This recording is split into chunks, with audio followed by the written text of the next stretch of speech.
আসসালামু আলাইকুম। আশা করি সবাই ভালো আছেন। আমি আজকে আপনাদেরকে করে দেখাবো একটি ভিন্ন রকমের মজাদার পাঁচমিশালি সবজি ভর্তা। সবজি ভর্তাটি করার জন্য আমি প্রথমে লাউ ডাল থেকে কতগুলো টাটকা লাউ পাতা নিয়ে বেছে ধুয়ে পরিষ্কার করে নিব। তারপর আমি চুলাতে কড়াই বসিয়ে পানি দিয়ে প্রথমে আলুগুলি সিদ্ধ করে তারপর পটল, সিম, বরবটি, তারপর দিয়ে দিব বেগুন, অবশেষে দিয়ে দিব লাউ পাতাগুলো দিয়ে ভালো করে সিদ্ধ করে পানি শুকিয়ে ভেজে নিব।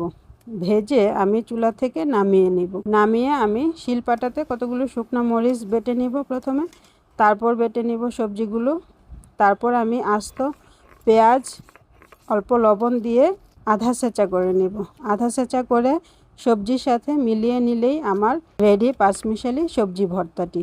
আপনারা অবশ্যই বাসায় করে খাবেন, ভালো লাগবে।